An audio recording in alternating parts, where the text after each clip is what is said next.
अल्हम्दुलिल्लाह अल्हम्दुलिल्लाहि रब्बिल आलमीन वस्सलातु वस्सलामु अला रसूलिहिल अमीन व अला आलिहि व अस्हाबिहि अजमाइन। अम्मा बाद, मेरे मुअज़्ज़ज़ सामईन, अस्सलामु अलैकुम व रहमतुल्लाहि व बरकातुहू। अऊज़ु बिल्लाहि समीइल अलीम मिनश शैतानिर रजीम। बिस्मिल्लाहिर रहमानिर रहीम। वजाहिदू फिल्लाहि हक़्क़ जिहादिही। सदक़ल्लाहुल अज़ीम व सदक़ रसूलुहुन नबियुल करीम व नहनु अला ज़ालिका मिनश शाहिदीन। सारी तारीफ़ें, बढ़ाई और बुज़ुर्गी सज़ावार है अल्लाह रब्बुल आलमीन के लिए, जो मेरा और आपका और इस पूरी कायनात का तन्हा खालिक, मालिक, राज़िक़ और परवरदिगार है। और हज़ारों लाखों सलातो सलाम हो अल्लाह के तमाम ऋषियों पर, तमाम पैगंबरों पर, जिन्होंने मुख्तलिफ़ ज़मानों में दुनिया के मुख्तलिफ़ इलाक़ों में, दुनिया की मुख्तलिफ़ ज़ुबानों में अल्लाह के बंदों तक अल्लाह का पैगाम पहुँचाया और उसका हक़ अदा किया। अज़ीज़ साथियों, इस्लामिक टर्मिनोलॉजीज़ में आज हम बात करेंगे एक ऐसे टर्म पे जो इस वक्त दुनिया में बहुत कंट्रोवर्शियल बन गया है, और वो है जिहाद। जिहाद के लफ्ज़ को लेकर बहुत सारी गलत फहमियाँ, मिसअंडरस्टैंडिंग्स और मिस इंटरप्रिटेशन दुनिया में पाए जाते हैं, जिसकी वजह से जैसे ही ये लफ्ज़ कहीं पर लिया जाता है, लोग सुनते हैं इस लफ्ज़ को, तो उनके दिलों में दहशत पैदा हो जाती है और फिर इमीडिएटली ये एहसास दिलों में आता है कि ये एक्टिविटी को रोका जाए, जिहाद को रोक दिया जाए, इस पर पाबंदी लगा दी जाए, है ना, और कुछ ऐसे एहतमाम कर दिए जाएं जिसकी वजह से लोग जिहाद करने की सोचे भी नहीं। तो दरअसल ये लफ्ज़ क्या है और इसकी हकीकत क्या है, इसका सही माने और मफ़हूम क्या है, ये इंशाअल्लाह इस मौके पर मैं आपके सामने रखूँगा। देखिए, जिहाद का लफ्ज़ी माने हैं जिद्दोजहद करना, to strive for something, to struggle for something, किसी भी चीज़ को हासिल करने के लिए कोशिश करना, संघर्ष करना, इसको जिहाद करना कहते हैं। और मैंने अभी जो आयत आपके सामने तिलावत की, उसमें यही करने का हुक्म और आदेश दिया गया है। अल्लाह ताला कुरान मजीद में कहते हैं वजाहिदू फिल्लाहि हक़्क़ जिहादिही, और अल्लाह के रास्ते में, परमेश्वर के रास्ते में जिहाद करो, और ऐसा जिहाद जैसा कि जिहाद करने का हक है। यानी सिर्फ जिद्दोजहद करने का आदेश नहीं दिया जा रहा है, बल्कि ऐसी जिद्दोजहद करो जैसा कि जिद्दोजहद करने का, संघर्ष करने का, स्ट्राइव करने का, स्ट्रगल करने का जैसा हक है, उस तरह से स्ट्रगल करो। तो जब हम ये मीनिंग देखते हैं तो फिर अब उसके बाद मतलब दो चीज़ें हमारे सामने आती हैं कि स्ट्रगल अच्छे कामों में भी होता है और स्ट्रगल बुरे कामों में भी होता है। यानी अगर कोई इंसान चोरी करे, कोई लोग जाकर दंगा और फसाद कर रहे हैं, कोई इंसान स्कैम कर रहा है, तो जाहिर सी बात है उसमें भी वो कुछ कोशिश कर रहा है, वो जिद्दोजहद कर रहा है, वो स्ट्रगल कर रहा है, मेहनत कर रहा है। तो क्या उसको भी जिहाद कहा जाएगा? तो पता चलता है कि नहीं। पाप के जो कर्म होते हैं, है ना, जो बुरे कर्म होते हैं, जो गुनाह होते हैं, जो गलत काम होते हैं, उसमें जिद्दोजहद करने को जिहाद नहीं कहते। और जो अच्छे कर्म होते हैं, जो पुण्य के काम होते हैं, जो भलाई के काम होते हैं, उनको करने में जो जिद्दोजहद इंसान करता है, उसको जिहाद कहते हैं। तो ये एक पॉजिटिव उसका जो इम्प्लीकेशन है वो अपने आप यानी इस लफ्ज़ के अंदर शामिल है कि कोई भी भले काम के लिए संघर्ष करना, जिद्दोजहद करना, स्ट्रगल करना, स्ट्राइव करना, इसको हम जिहाद कहेंगे। इसकी कुछ मैं आपको मिसालें दूं ताकि ये मीनिंग यानी इस लफ्ज़ का हमें अच्छी तरह से समझ में आ जाए। एक स्टूडेंट है, वो अगर स्कूल में पढ़ रहा है और इम्तिहान की वो तैयारी कर रहा है और वो सिंसियरली मेहनत करता है, वो क्या कर रहा है, वो स्ट्रगल कर रहा है ना, वो सब्जेक्ट्स को पढ़ रहा है, वो एग्जाम के क्वेश्चंस के आंसर्स को प्रैक्टिस कर रहा है, वो रिवीजन कर रहा है, वो मुमकिन है कि रात रात भर जाग कर पढ़ रहा है, और फिर इम्तिहान के दिन वो एग्जाम हॉल में जाकर पूरी दयानतदारी के साथ में, पूरी ईमानदारी के साथ में, बगैर किसी से चीटिंग किए, बगैर मैल प्रैक्टिस किए, वो जब अपनी समझ से उसे जो याद है वो जवाब लिख कर आता है, तो ये जो उसकी पूरी एक्टिविटी है, ये क्या है, ये जिहाद है। वो स्ट्राइव कर रहा है एक ऑनेस्ट तरीके से, ईमानदार तरीके से वो एग्जाम में अपने आप को पास करने की और हाई मार्क्स जो है स्कोर करने की वो जिद्दोजहद कर रहा है, कोशिश कर रहा है। इसे भी जिहाद कहेंगे, है ना।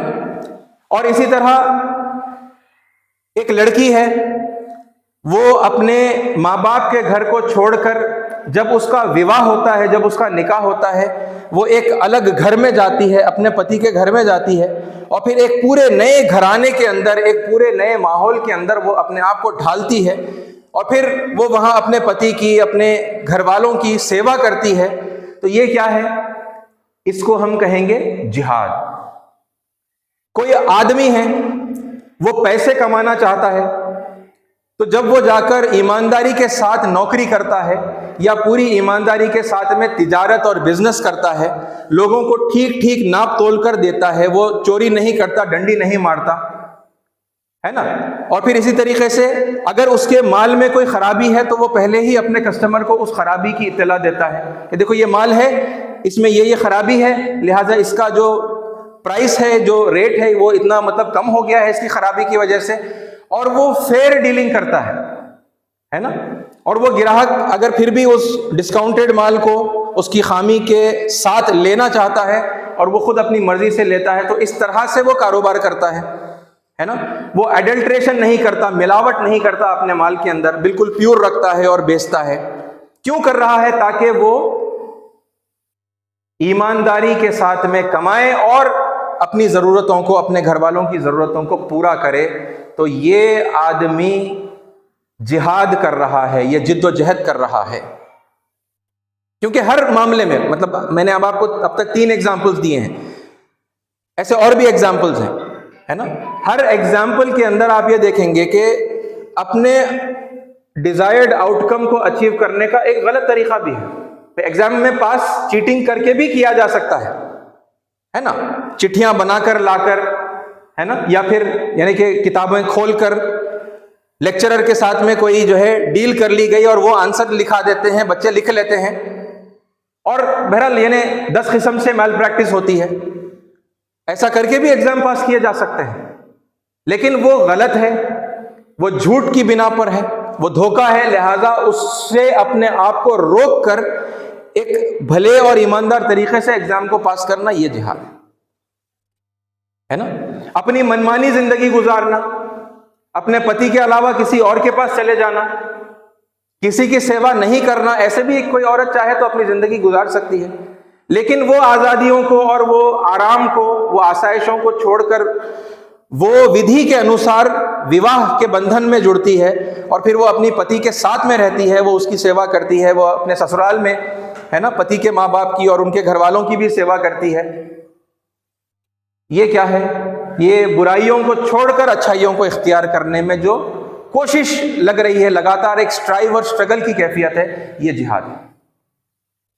और आमदनी आप जानते हैं कि कितना लूट खसूट मार्केट के अंदर जो है बर्पा है ना, कितना आसान है धोखा देना। ऑनलाइन स्कैम्स हैं और फिर मतलब मल्टी मिलियन डॉलर स्कैम्स हैं, अलग अलग तरीकों से लोगों को जो है धोखा दिया जा रहा है, उनके पैसे जो है हड़प लिए जा रहे हैं। ये करना मुमकिन भी है, आसान भी है, लेकिन इसके बावजूद कोई इंसान अपने आप को उससे रोके रखता है और फिर वो हलाल और पाकीज़ा तरीके से पैसे कमाता है और फिर वो अपने ऊपर हलाल तरीके से खर्च करता है। तो ये दरअसल क्या कर रहा है? ये इंसान जिद्दोजहद कर रहा है, ये जिहाद कर रहा है। ये जो कॉन्सेप्ट है ये जिंदगी के हर शोबे पर अप्लाई होता है ना। ये मेडिकल फील्ड में अप्लाई होगा, ये पॉलिटिक्स में अप्लाई होगा, ये जिंदगी के हर मैदान में अप्लाई होगा। यानी कोई इंसान पॉलिटिक्स में जाना चाहता है, लीडर बनना चाहता है, इसमें कोई बुरी बात नहीं है, लेकिन वो कौन सा रास्ता इख्तियार करता है ऊपर आने के लिए, लोगों का लीडर बनने के लिए, ये देखा जाएगा। अगर वो गलत रास्ता इख्तियार करता है, वो झूठ बोलता है ना, अपने बारे में झूठी तारीफें करता है, सामने वाले जो अपोजिशन पार्टी के उनके बारे में झूठे इल्जाम धरता है ना, उनको खामखा के बदनाम करता है और झूठे वादे करता है जो उसे पहले से पता है कि वो पूरे करने वाला नहीं है, तो फिर ये गलत कोशिश है, ये अधर्म है जो वो इंसान कर रहा है। और अगर कोई इंसान लोगों की सेवा करके, सच्चे वादे करके, अपनी जितनी अच्छाइयां हैं मुनासिब तरीके से वो बयान करके, अपनी जो कमजोरियां हैं, खामियां हैं, मुमकिन है कि वो भी वो लोगों के सामने बयान करें। हाँ, अगर कंपटीशन में सामने अपोजिशन पार्टी के बारे में कुछ बोलने की जरूरत है तो मुनासिब जो वाकई में उनसे हो रही गलतियों के बारे में मुनासिब तरीके से उसे पॉइंट आउट करके, और उनके बारे में एक बात भी झूठ बोले बगैर, और जो वादे कर रहा है वो सच्चे वादे करके जो वो निभाएगा और निभाने की जो है हर मुमकिन कोशिश करेगा, और ये पूरी नीयत के साथ में वादा कर रहा है कि ये वादा मुझे निभाना है, और वो इस तरीके से अगर आगे बढ़ता है और लीडर बनता है तो फिर वो क्या कर रहा है, वो जिहाद कर रहा है, वो संघर्ष कर रहा है, स्ट्रगल कर रहा है, स्ट्राइव कर रहा है एक अच्छे मकसद को हासिल करने के लिए, एक अच्छा लीडर बन के अपने लोगों को एक अच्छी जिंदगी देने की वो कोशिश कर रहा है। तो ये कुछ एग्जाम्पल्स हैं जो मैंने आपको आम तौर पर, है ना, जो हम अपनी जिंदगी से रिलेट कर सकते हैं, वो एग्जाम्पल्स मैंने आपको दिए हैं ताकि ये बात समझ में आए कि जिहाद का मतलब क्या है। और ये जो अच्छे काम हैं, जो अच्छे तरीके से मतलब किसी भी मकसद को हासिल करना, ये जो है इसी को तो धर्म कहते हैं, यही तो परमेश्वर का आदेश है ना, यही तो अल्लाह ताला के हुक्म के मुताबिक अपनी जिंदगी को गुजारना है कि बुराइयों को छोड़ दो और भलाइयों के रास्ते पर चलो और भले तरीके से अपने मकसद को हासिल करो। अजीज साथियों, इसी सिलसिले से मैं आपको कुछ दीनी मिसालें या धार्मिक उदाहरण मैं आपको देना चाहता हूं। मोहम्मद सल्लल्लाहु अलैहि वसल्लम सत्य का पैगाम जब लेकर उठे और लोगों को एक परमेश्वर की तरफ, एक अल्लाह की तरफ दावत देने लगे, बुलाने लगे, है ना। और आप जानते हैं कि ये बुलाने से, ये कॉन्सेप्ट देने से क्या होता है, यानी इंसान का कैरेक्टर बनता है जब वो अल्लाह को मानता है, परमेश्वर को मानता है, और अल्लाह ताला की जो सिफात हैं उन सिफात से जब वो वाकिफ होता है तो फिर क्या होता है, वो अपने आप को बुराई करने से खुद रोकता है और भलाई करने के लिए वो खुद अपने आप को मोटिवेटेड पाता है ना। बेसिकली दीन का मकसद, धर्म का मकसद है कि इंसान को इंसान बनाया जाए। तो इसी मकसद से जब मोहम्मद सल्लल्लाहु अलैहि वसल्लम ने लोगों को एक अल्लाह की तरफ बुलाना शुरू किया तो उनके ऊपर तरह तरह के जुल्म ढाए गए, उनके ऊपर भी और उनके सहाबा इकराम जो उनके कंपेनियंस थे उनके ऊपर भी। उनमें से चंद एक मैं आपके सामने जिक्र कर दूं तो हम ये देखते हैं कि मोहम्मद सल्लल्लाहु अलैहि वसल्लम पर मिट्टी फेंकी गई, उनके ऊपर ऊंट की ओझड़ी, जो उसका जो इंटेस्टाइन्स का और पेट का जो सामान होता है ना, वो उनके ऊपर उस वक्त डाला गया जब वो सजदे की हालत में है, और वो इंतहाई यानी वजनदार होती है, और इस कदर यानी उन्होंने, कुछ लोगों ने मिलकर, यानी कि वो ओझड़ी जब आपके ऊपर डाली तो रसूलुल्लाह सल्लल्लाहु अलैहि वसल्लम सजदे में से उठ नहीं पाए। आप सल्लल्लाहु अलैहि वसल्लम को गालियां दी गई, आपके सहाबा को टॉर्चर किया गया, आपकी बेटियों को तलाक दे दी गई, सिर्फ इस कॉन्सेप्ट की वजह से कि वो बता रहे हैं लोगों को कि परमेश्वर एक है, उसी की उपासना करो और उसके अलावा दूसरों की उपासना मत करो, है ना, परमेश्वर के आदेश का पालन करना। तो लोगों ने क्या किया, जवाब में जो जिन लोगों ने नहीं माना, जिन्होंने मतलब इनकार किया, तो उन्होंने इस तरीके के भी ये सब जुल्म ढाए। यहां रिटेलिएशन नहीं हो रहा है, ये बात मतलब जरा मलहूज रखें आप। रसूलुल्लाह सल्लल्लाहु अलैहि वसल्लम और आपके जो कंपेनियंस हैं वो अभी रिटेलिएट नहीं कर रहे हैं, ये उन पर मुसीबतों के पहाड़ तोड़े जा रहे हैं, और मोहम्मद सल्लल्लाहु अलैहि वसल्लम और आपके कंपेनियंस क्या कर रहे हैं, उस पर सब्र कर रहे हैं, और फिर भी लोगों के साथ प्यार, मोहब्बत और हमदर्दी के साथ में अपना बर्ताव बाकी रख रहे हैं, और उनको जाकर फिर भी मुलाकात बार बार कर करके उनको सच्चाई की तरफ, हक की तरफ उनको दावत दे रहे हैं। मोहम्मद सल्लल्लाहु अलैहि वसल्लम को, सहाबा को, उनके दोनों खानदानों को, मोहम्मद सल्लल्लाहु अलैहि वसल्लम के दोनों खानदानों को 3 साल तक के लिए बॉयकॉट किया गया। उनसे बातचीत बंद कर दी गई, उनसे रिश्ते नाते, उनसे कारोबार करना, उनको कुछ लेन देन करना, हर चीज से उनको बॉयकॉट किया गया। ये सब मुसीबतों से जो गुजर रहे हैं, ये जिहाद है। यहां तक कि उनको और उनके सहाबा कराम को उनके वतन अजीज शहर मक्का को छोड़ने पर, वहां से निकल जाने पर, हिजरत करने पर मजबूर कर दिया गया। उन्होंने सब कुछ छोड़ दिया, छोड़कर चले गए, यानी अपने घर बाहर छोड़ दिए, अपने मालो दौलत छोड़ दिए, अपना वतन छोड़ दिया उन्होंने सच्चाई के वास्ते। अभी लड़ाई नहीं हो रही है, लेकिन ये क्या है? ये जिहाद है। और ये जो उदाहरण मैंने आपको मोहम्मद सल्लल्लाहु अलैहि वसल्लम की जिंदगी से दिया है ना, एग्जाम्पल, तो ऐसा आपको और भी जो महान हमारे जो माजी में गुजरे हैं उनकी जिंदगियों से भी आपको मिलता है। मिसाल के तौर पर राजा राम है, श्री रामचंद्र जी, अपने पिता के वचन को निभाना उन्होंने अपना कर्तव्य समझा, धर्म समझा। तो उसके लिए वो महल को और उस महल के साथ जितना आराम था, आसाइशें थी, लग्जरीज थी, उन सब को छोड़कर वन में जाने को उन्होंने पसंद किया। अपने धर्म को उन्होंने निभाया, उसे भी जिहाद कहते हैं। उनकी पत्नी उनके साथ में आई, महल को छोड़कर, दौलत को छोड़कर, वो आराम को छोड़कर, वो भी जिहाद कर रही हैं। और श्री रामचंद्र जी के भाई लक्ष्मण, उनको वनवास नहीं हुआ था, लेकिन वो भी तैयार हो गए अपने भाई का साथ देने, भाई और भैया और भाभी के साथ में, वो भी वन में निकल गए। यानी आप अंदाजा लगाइए इस बात का, ये मतलब तसव्वुर करना, इसको इमेजिन करना आज के दौर में बहुत यानी मुश्किल है कि किसी पैलेस से निकलकर वो भी कोई ऐसा शख्स निकले जो राजा बनने जा रहा हो, जिसका राज अभिषेक होने वाला है, यानी अगले दिन वो राजा डिक्लेयर होने वाले हैं। ऐसा नहीं है कि बस सिर्फ पैलेस में रह रहे हैं। वहां से निकलकर, ये नहीं कि कोई नॉर्मल जिंदगी, कोई छोटे महल में चले गए या फिर कोई आम घर में चले गए, अभी सिटी में रह रहे हैं, ऐसा भी नहीं, बल्कि कंप्लीटली यानी जंगलों के अंदर, वन के अंदर उनको जो है भेज दिया गया है। और फिर आप जानते हैं कि उसकी जो मुद्दत है वो कोई छोटी मोटी जो है मुद्दत नहीं है, एक लंबा पीरियड है, 14 साल का वनवास।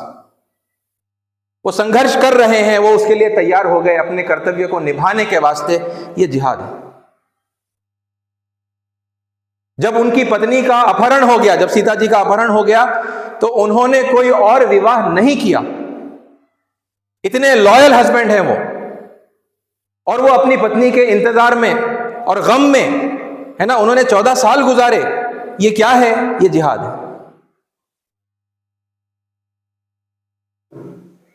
तो ये जो उदाहरण हमें मिलते हैं जिद्दोजहद करने के, स्ट्रगल और स्ट्राइव करने के, कोशिश करने के, ये हमको दुनिया के जितने महान हैं आप उनके जीवन को उठाकर देखिए, उनकी जिंदगियों में आपको मिलेंगे। तो ये जिद्दोजहद करना, ये स्ट्रगल करना, स्ट्राइव करना, इसे अरबी में जिहाद कहते हैं। और ये किसके रास्ते में हो? ये अल्लाह के रास्ते में हो, ये परमेश्वर के रास्ते में हो, ये जिद्दोजहद। इसका मुतालबा अल्लाह ताला करता है, बोलता है ईमान वालों को, आस्तिकों को अल्लाह ताला हुक्म देता है, आदेश देता है कि वजाहिदू फिल्लाहि हक़्क़ जिहादि, कि अल्लाह के रास्ते में जिहाद करो जैसे कि जिहाद करने का हक है। अजी साथियों, ये हो गया जिहाद का मीनिंग। अब इसी से हम आगे बढ़कर उस बात को भी इवेल्युएट कर लेंगे कि चूंकि जैसे मैंने आपको मिसाल के तौर पर बताया कि अलग अलग काम है, पढ़ाई करना, एक शादीशुदा जिंदगी अपने शौहर या बीवी के साथ में गुजारना, है ना, पैसा कमाना जायज तरीके से, ये सब कामों में जिस तरह से जिद्दोजहद है, इसी तरह जंग में भी जिद्दोजहद है। अगर कहीं पर जंग छिड़ जाए, युद्ध हो जाए, तो जाहिर सी बात है उसमें भी तो स्ट्रगल करना है, स्ट्राइव करना है, अपनी जान को दांव पर लगाकर जो है वहां पर लड़ना है। तो उसमें भी तो स्ट्रगल है, उसमें भी जिद्दोजहद है। तो उसको भी, युद्ध को भी, जंग को भी जिहाद कहा गया है। लेकिन मतलब इस बात का यानी क्लियर पिक्चर हम अपने दिमाग में बनाएं कि जिहाद कहते ही सिर्फ और सिर्फ जंग समझना, यह गलत है। क्योंकि इस वक्त दुनिया में यही पिक्चर बना हुआ है, यानी कहीं जिहाद का लफ्ज आ गया मतलब अरे जंग होने वाली है, ये लोग लड़ने वाले हैं, काटने और मारने वाले हैं, ये तसव्वुर, या बम है ना का धमाका करने वाले हैं, इस तरह का तसव्वुर लोगों के जहनों में बनता है कि जिहाद बड़ी खतरनाक चीज मालूम होती है।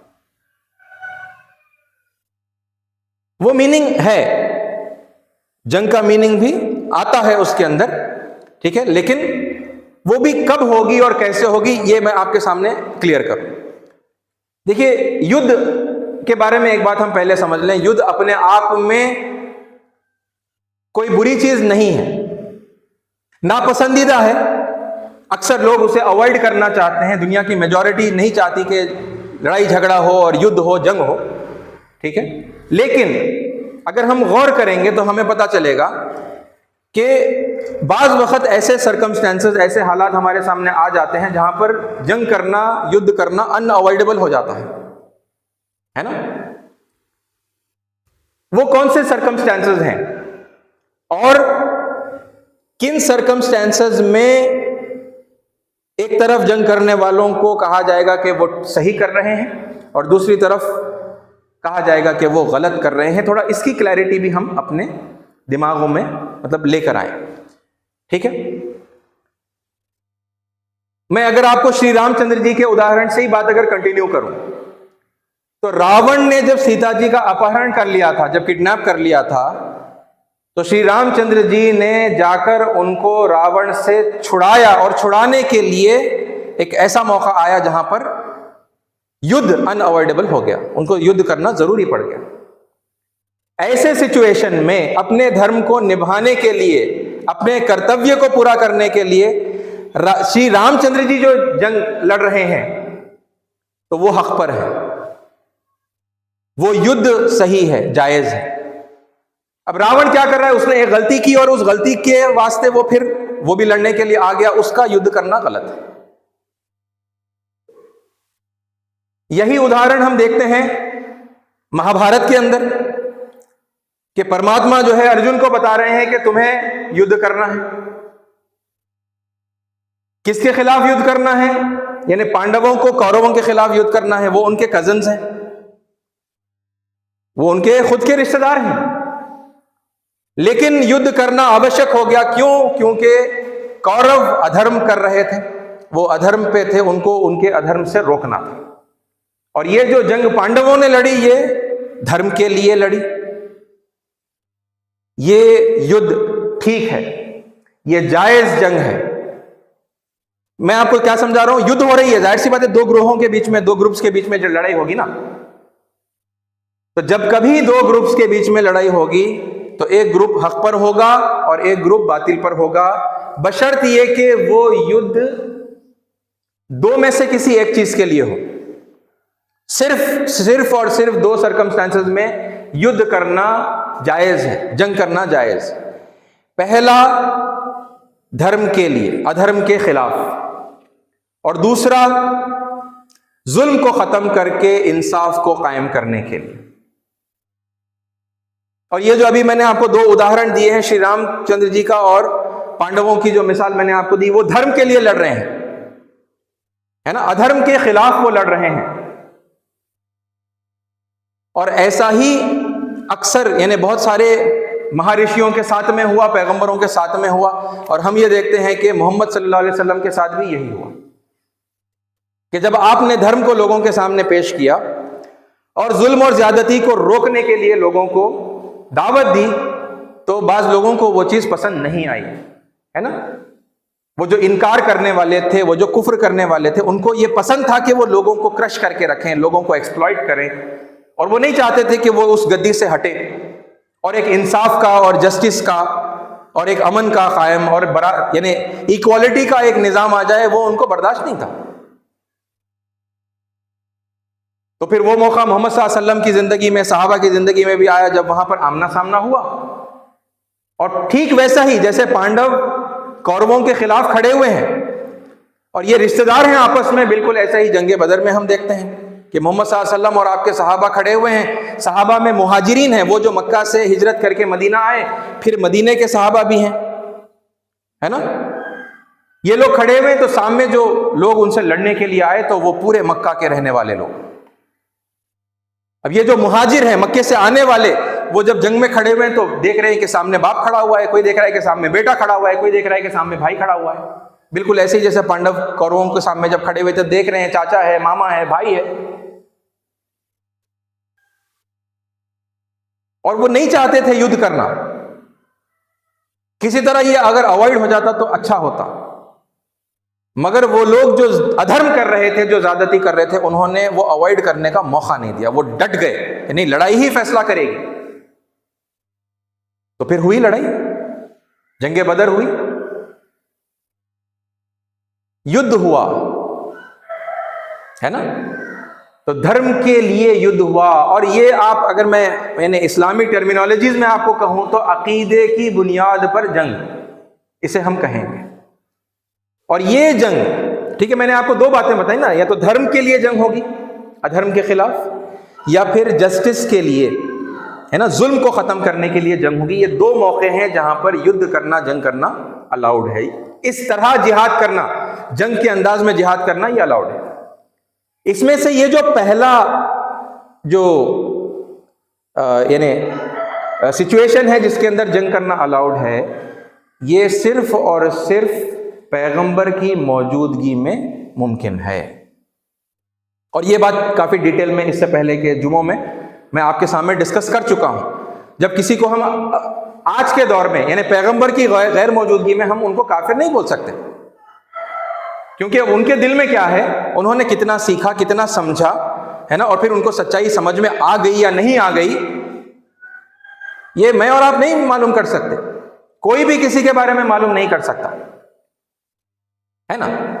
उस वक्त तो मालूम हो सकता है क्योंकि पैगंबर मौजूद है, ऋषि मौजूद है ना, वो परमेश्वर से रास्त उनका जो है ताल्लुक है, परमेश्वर का संदेश, अल्लाह की वही उनके पास आ रही है, अल्लाह उनसे हम कलाम हो रहा है और उनको सामने वालों के लोगों की खबर दे रहा है। और पैगंबर जब आते हैं तो फिर वो इत्माम हुज्जत करते हैं, वो जो इनविटेशन है, वो इनविटेशन के पहुंचाने का वो हक अदा करते हैं। और फिर जब सामने वाले समझकर कंप्लीटली, यानी कि विदाउट एनी डाउट, ये जब समझ जाते हैं कि ये जो बता रहे हैं हक है, लेकिन फिर भी वो न मानने का इरादा करते हैं, इनकार करने का, कुफ्र करने का इरादा करते हैं, तो फिर वो इनकार करते हैं, है ना। तो फिर वो खुद भी कहते हैं अपने आप को कि तुम जिस पैगाम के साथ भेजे गए हो हम उसके काफिर हैं। और फिर अल्लाह ताला उसको कंफर्म करता है कि हाँ वाकई में ये काफिर हैं, और फिर वहां पर युद्ध की अनुमति दी जाती है, इजाजत दी जाती है। तो अकीदे की बुनियाद पर, दीन के ऊपर अमल करने के लिए जो जंग होगी वो सिर्फ और सिर्फ पैगंबर की मौजूदगी में होगी। पैगंबर इस दुनिया से तशरीफ ले जा चुके हैं, अब ईमान वाले अकीदे की बुनियाद पर जंग नहीं कर सकते। दूसरा ऑप्शन, इनजस्टिस को खत्म करना, जुल्म और ज्यादती को खत्म करना और जस्टिस को कायम करना, इंसाफ और अदल को और इक्वालिटी को कायम करने के लिए जो जंग होती है, इसकी अनुमति पैगंबर की मौजूदगी में, पैगंबर खुद इसलिए भी जंग करते हैं, और पैगंबर के चले जाने के बाद ईमान वाले जो आस्तिक होते हैं वो भी इस मकसद के लिए, सिर्फ और सिर्फ इस मकसद के लिए जंग कर सकते हैं। इसके अलावा कोई और मकसद ऐसा नहीं है जिसके लिए जंग की जा सकती। यानी दुनिया में अगर नेचुरल रिसोर्सेज पर कब्जा पाने के लिए अगर जंग हो रही है, या मैन मेड रिसोर्सेज पर, किसी टेक्नोलॉजी पर कब्जा करने के लिए अगर जंग हो रही है, तो वो बिल्कुल नाजायज है।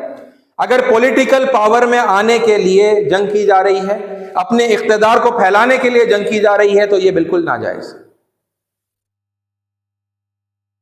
सिर्फ और सिर्फ इनजस्टिस को खत्म करने, जुल्म और ज्यादती को खत्म करने और जस्टिस को कायम करने के लिए जंग की जा सकती है। और उसमें भी जो सबसे बड़ा एक कंडीशन है, ये नहीं कि कोई भी उठेगा, है ना, और ऐलान जंग कर देगा, वो लड़ना शुरू कर देगा, ऐसा नहीं होगा। ओके, कोई इंसान, कोई फर्द या कोई ग्रोह ऐसा ये काम नहीं कर सकता। जस्टिस के लिए जंग करने की इजाजत सिर्फ और सिर्फ किसी मुल्क की गवर्नमेंट को है, हुकूमत को है। अगर वो गवर्नमेंट ये डिसाइड करेगी कि फलां जगह पर लोगों के साथ में इनजस्टिस हो रहा है, जुल्म हो रहा है, उनको टॉर्चर किया जा रहा है, उनको ऑपरेस किया जा रहा है, उस ऑपरेशन के खिलाफ हम जंग करेंगे, ये गवर्नमेंट का डिसीजन होगा। और अगर गवर्नमेंट भी खुद करप्ट है तो क्या करेंगे? तो फिर इस्लाह की और तदरीस का काम, उनके अंदर अवेयरनेस क्रिएट करने का काम, उनको अच्छी बात बताने का काम, अपने जुल्म से बाज आ जाने की जो तलकीन करने का काम है ना, भलाई करने के फायदे, बुराई करने के नुकसान, दुनियावी भी और मरने के बाद, है ना, आखिरत के दिन का हिसाब किताब, और फिर उसके बाद जो अंजाम होगा, जन्नत और जहन्नुम, स्वर्ग और नर्क का जो अंजाम होगा, वो चीजों के बारे में हम उनको बताएंगे। और वो भी कब, यानी ये जंग का डिसीजन भी कब लिया जा रहा है? जब ये सारे मरहलों में हर किस्म की पीसफुल कोशिश की जा चुकी है ना, गवर्नमेंट की तरफ से हर किस्म की पीसफुल कोशिश की गई है कि उनको समझा दें, उनको किसी तरह, है ना, उस जुल्म से जो है बाज लाने के लिए उनको जो है समझा दें और रोक दें। जब ये सारी पीसफुल कोशिशें खत्म हो जाती है तो फिर कहीं जाकर गवर्नमेंट ये डिसीजन लेगी कि भाई अब इनसे जो है जंग करना होगा और इनका हाथ जबरदस्ती जो है रोकना होगा जुल्म से। ये गवर्नमेंट का डिसीजन होगा। ये जो पैगंबर की मौजूदगी में जो होता है ना, इसमें दोनों चीजें, यानी दोनों मकसद के लिए जंग की जाती है, धर्म के लिए या अकीदे की बुनियाद पर, और दूसरा इनजस्टिस को खत्म करने के लिए और जस्टिस को कायम करने के लिए। यही काम मोहम्मद सल्लल्लाहु अलैहि वसल्लम ने किया। जंग बदर का वाकया है, जंग ओहद का वाकया है, जंग खंदक का वाकया है, जो जितनी भी जंगें है ना रसूलुल्लाह सल्लल्लाहु अलैहि वसल्लम की मौजूदगी में हुई, और फिर आपके इस दुनिया से जाने के बाद में आपके जो खुलफा थे उन्होंने उस मिशन को कंप्लीट करने के लिए जो और यानी कि लोगों से उनकी जो जंगें हुई, ये जुल्म को ख़त्म करके लोगों को उस जुल्म से आज़ादी दिलाने के लिए, है ना, और अकीदे की बुनियाद पर पैगंबर की मौजूदगी में, ये दोनों मकसद के लिए जंग। और यही हम देखते हैं, जैसे मैं अगर आपको मिसाल दूं कि महाभारत में जो हुआ है ना, तो वहां पर युद्ध का आदेश दिया गया। परमात्मा अर्जुन को समझा रहे हैं, अर्जुन लड़ना नहीं चाहते थे और बार बार वो बता रहे हैं कि मेरे भाई बंधु हैं, मेरा खून है, मेरे अपने लोग हैं, मैं लड़ना नहीं चाहता। लेकिन उनको समझाया जा रहा है कि यही कर्तव्य है, यही धर्म है ना। और क्या कहा गया, मैं उसके कुछ आपको जैसे उदाहरण, यानी गीता से मैं आपको बताऊं, मैं सिर्फ उसका अनुवाद जो है ट्रांसलेशन में आपको पढ़ रहा हूं। गीता में अध्याय नंबर 2 और श्लोक नंबर 32, 33 और 37, 32, 33 और श्लोक नंबर 37 में आपके सामने उसका अनुवाद पढ़ रहा हूं, आप गौर करिए।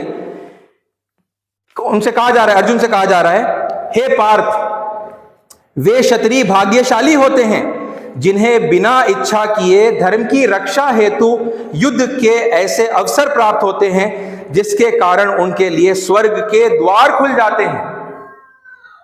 यानी अल्लाह के रास्ते में जब जिहाद करेंगे और युद्ध का मौका आ जाएगा, तो मुसलमान यही बात मानते हैं ना कि ईमान वाले जब जाएंगे और हक के लिए जब लड़ेंगे तो उनके लिए जन्नत के दरवाजे खुल जाएंगे।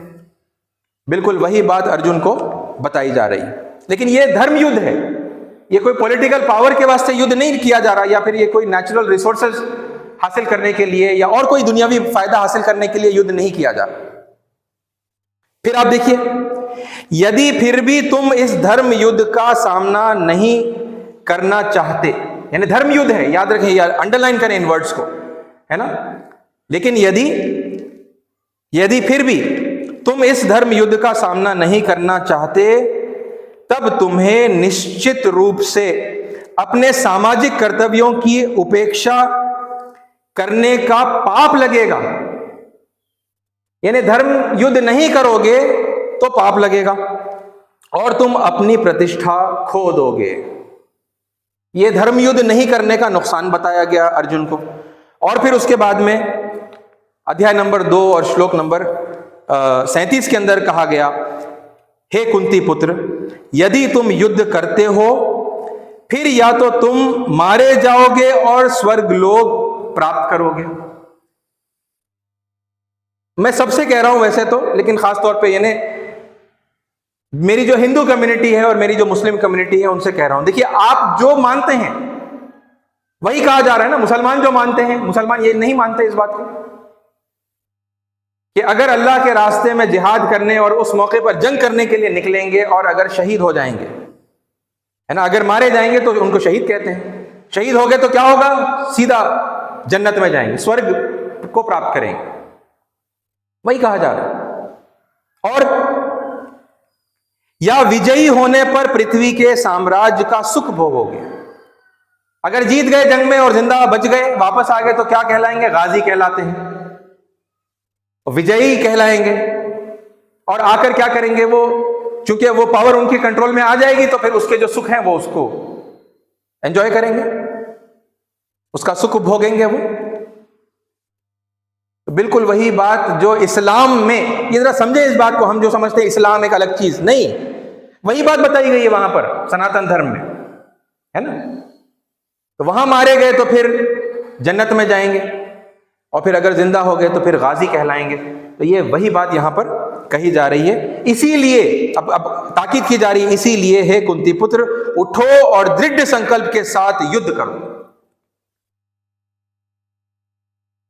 ये धर्म के लिए युद्ध है ना। हम अरबी में या इस्लामी इस्तिलाहात के अंदर कहेंगे अकीदे की बुनियाद पर जंग करना।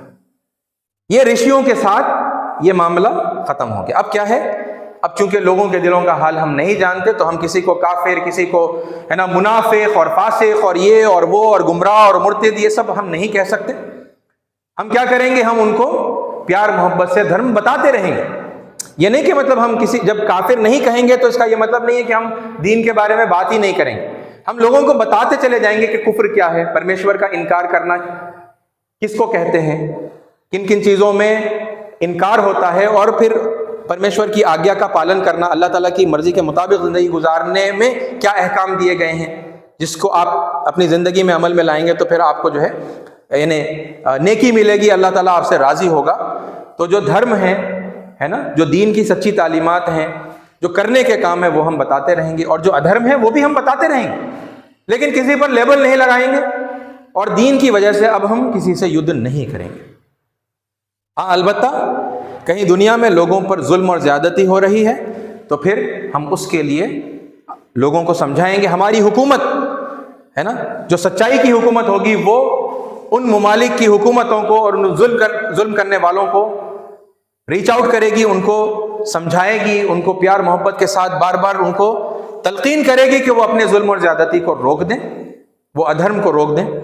और फिर अगर ऐसी नौबत अगर आ जाती है कि वो फिर अपने जुल्म और ज्यादती से बाज नहीं आ रहे हैं, तो फिर अल्टीमेटली हुकूमत ये डिसाइड करेगी कि इनसे जंग करना है, तो फिर वैसी जंग की अनुमति है, इजाजत है।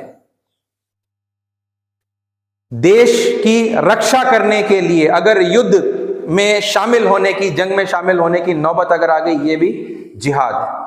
और आप जानते हैं कि इंडिया की इंडिपेंडेंस के लिए जब ब्रिटिशर्स के खिलाफ जो स्ट्रगल हो रही थी, जिद्दोजहद हो रही थी, जिहाद हो रहा था, तो उसमें जब युद्ध की नौबत आ गई तो फिर उस वक्त के हमारे अकाबिरीन ने, हमारे उलमा ने इस बात का ऐलान किया कि जंग आज़ादी जिहाद है। और हर मुसलमान को उन्होंने फिर इस बात की अपील की कि आओ और इस जिहाद के अंदर शामिल हो जाओ। और हम देखते हैं कि सैकड़ों की तादाद के अंदर मौलवियों ने, है ना, हमारे उलमा ने, हमारे हाफिजों ने और मुसलमानों ने, हमारे हिंदू भाइयों के साथ, सिखों के साथ, ईसाइयों के साथ, सब ने मिलकर उस जिहाद के अंदर हिस्सा लिया और अल्हम्दुलिल्लाह अपने वतन को अंग्रेजों की उस चुंगल से जो है आज़ादी दिलाई। आइंदा भी कभी ऐसा मौका आ गया कि अपने देश की रक्षा करने की नौबत आई, क्योंकि अब देख रहे हैं ना हालात, पड़ोसी मुल्क जब जब नजर डाल रहे हैं, कोई हिस्सा छीनने की बात कर रहे हैं, इंडिया के टुकड़े करने की बात कर रहे हैं, हमला करने की बात कर रहे हैं, हमें, है ना, आपस में लड़ाई झगड़े के अंदर बांट कर वो हमें एक्सप्लॉइट करना चाहते हैं, हमारी कंट्री को वो डिस्टेबलाइज करना चाहते हैं। तो फिर ऐसे में अगर ऐसे हालात खुदा ना खास्ता डेवलप हो गए, है ना, हम नहीं चाहते कि ऐसा हो, लेकिन अगर ऐसा मौका आ गया कि अपने देश की रक्षा के लिए आवाज दी जाए, तो फिर उसमें निकलना जिहाद। तो ये होगा, है ना, ये सारी अंडरस्टैंडिंग या जितना कुछ मैं आपके सामने इस मौके पर कह पाया हूं, समझा पाया हूं, है ना, इस कंप्लीट अंडरस्टैंडिंग को सामने रखेंगे तो फिर जिहाद के सही पर्सपेक्टिव को है ना हम समझ पाएंगे, उसके माने को हम सही तरह से समझ पाएंगे कि हर मौके पर जहाँ जिहाद का नाम ले लिया गया तो ये समझना कि अब खून खराबा होने वाला है ना, जंग होने वाली है, गोलियां बरसने वाली हैं या फिर है ना बम फटने वाले हैं, ये उसका सही मीनिंग नहीं है।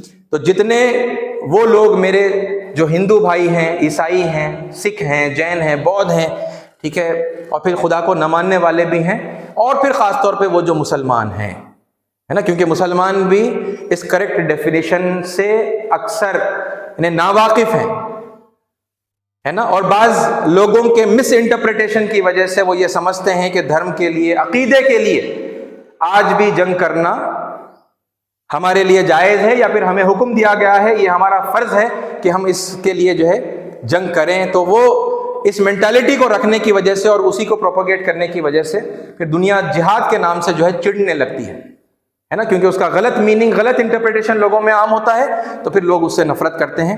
उसको साफ करें, उसको क्लियर करें, उसका सही मीनिंग, सही इंटरप्रिटेशन लोगों के सामने रखें, है ना। तो फिर यानी इससे होगा क्या, कंफ्यूजन दूर होगा, मिसअंडरस्टैंडिंग दूर होगी।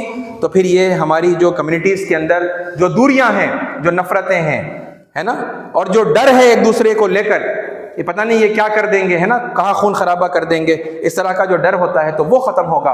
हम आपस में करीब आएंगे, हम एक होंगे, है ना, हमारे हिंदू और मुसलमानों में और फिर ईसाइयों में, सिखों में, सब में यूनिटी पैदा होगी, है ना। यूनाइट होंगे तो फिर मिलजुल कर अमन के साथ में हम अपने मुल्क की हिफाजत भी करेंगे और मुल्क की तरक्की के लिए भी काम करेंगे, है ना। आगे चलकर हमें अपने देश को अनकरीब विश्व गुरु बनाना है। तो अल्लाह ताला से दुआ है कि अल्लाह ताला हमें सच्चाई को, है ना, जैसे कि वो है, जैसे वो अपने आप में सच जैसा है, उसे समझने की, उस पर अमल करने की और फिर उसे दूसरों तक पहुंचाने की तौफीक अता फरमाए। आमीन। व आखिरु दावाना अनिल हम्दुलिल्लाहि रब्बिल आलमीन।